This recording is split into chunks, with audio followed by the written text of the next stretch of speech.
Deus fala pela Escritura.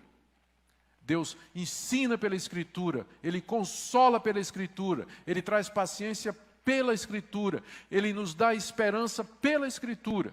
Por isso que é um absurdo abandonar a Escritura por revelações, sonhos, visões, experiências de homens, quando a Escritura é um meio pelo qual Deus estabeleceu fortalecer a sua igreja e o seu povo. O Senhor Jesus, Ele é o nosso, não somente o nosso Salvador, mas Ele é também o nosso exemplo. Há um sentido em que Cristo não é o nosso exemplo, porque Cristo não era cristão, como vocês sabem, não é? Eu estou vendo um manto de olho arregalado aí, mas é óbvio, Cristo não era cristão. Cristo nunca cometeu pecado, cometeu? Ele precisava de um mediador como você precisa? Você já viu Cristo arrependido ou pedindo perdão por algum pecado? A religião de Cristo era outra, era a religião do paraíso quando não havia pecado. Mas nós somos pecadores, então nesse sentido nós não podemos imitar Jesus, mas nós podemos imitar Jesus no que Ele se fez homem, habitou entre nós, e como tal Ele viveu para agradar a Deus e fazer a vontade de Deus e servir aqueles a quem Ele veio salvar. Então nesse ponto Cristo é nosso modelo e Ele é o nosso referencial.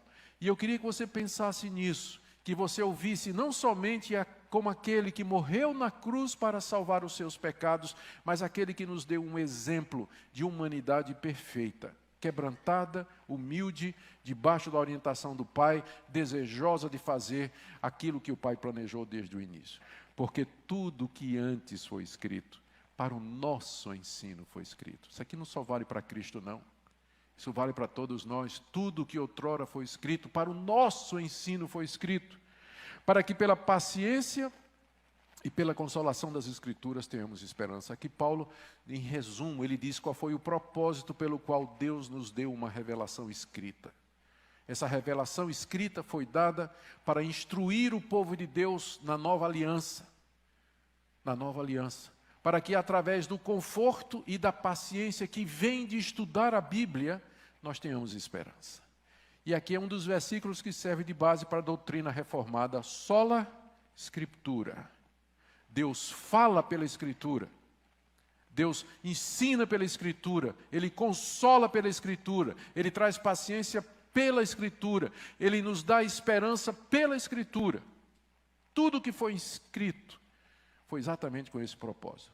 Por isso que é um absurdo abandonar a Escritura por revelações, sonhos, visões, experiências de homens, quando a Escritura é um meio pelo qual Deus estabeleceu fortalecer a sua igreja e o seu povo.